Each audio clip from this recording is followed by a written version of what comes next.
ప్రస్తుతం మనం చూస్తున్నాము టీడీపీ అధినేత మాజీ ముఖ్యమంత్రి చంద్రబాబు నాయుడు నివాసంలో సంబరాలు కనపడుతూ ఉన్నాయి. భువనేశ్వరి స్వీట్ తినిపిస్తూ ఉన్నారు. తల్లిని ఆప్యాయంగా ఆలింగనం చేసుకుంటున్నారు లోకేష్.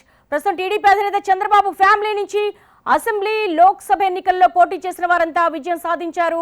అసెంబ్లీ ఎన్నికల్లో కుప్పం నుంచి చంద్రబాబు పోటీ చేస్తే ఆయన తనయుడు లోకేష్ మంగళగిరిలో పోటీ చేశారు.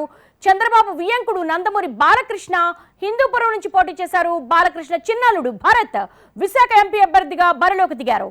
చంద్రబాబు వదిన బాలకృష్ణ సోదరి దగ్గుబాటి పురంధరేశ్వరి రాజమండ్రి నుంచి బీజేపీ టికెట్ పై కూటమి తరపున ఎంపీగా కంటెస్ట్ చేశారు. ఆమె గెలుపొందారు. ఈ ఎన్నికల్లో అందరూ గెలవడంతో నారా నందమూరి కుటుంబాల్లో సంతోషం వెల్లివిరుస్తోంది. ప్రస్తుతం దానికి సంబంధించిన ఫోటోగ్రాఫ్ చూస్తూ ఉన్నాము. ప్రస్తుతం నారా చంద్రబాబు నాయుడు ఫ్యామిలీలో ఒక హ్యాపీ మూడ్ అయితే కనపడుతూ ఉంది. విక్టరీ సింబల్ చూపిస్తూ ఉన్నారు. స్వీట్ తినిపిస్తున్న సందర్భాన్ని మనం చూస్తూ ఉన్నాము. నారా భువనేశ్వరిని నారా లోకేష్ ఆప్యాయంగా దగ్గర తీసుకున్నటువంటి పిక్స్ అన్ని కూడా మీడియాకు రిలీజ్ చేశారు. ప్రస్తుతం ఆ సంబరాలన్నీ కూడా మన ఎన్టీవీ స్క్రీన్ మీద చూస్తున్నాము. ఒకే కుటుంబం నుంచి 3 ఎమ్మెల్యేలుగా అసెంబ్లీలో 2 ఎంపీలుగా పార్లమెంట్లో అడుగు పెట్టనుండడం ఇరు కుటుంబాల అభిమానులు చర్చనీయాంశం కానుంది.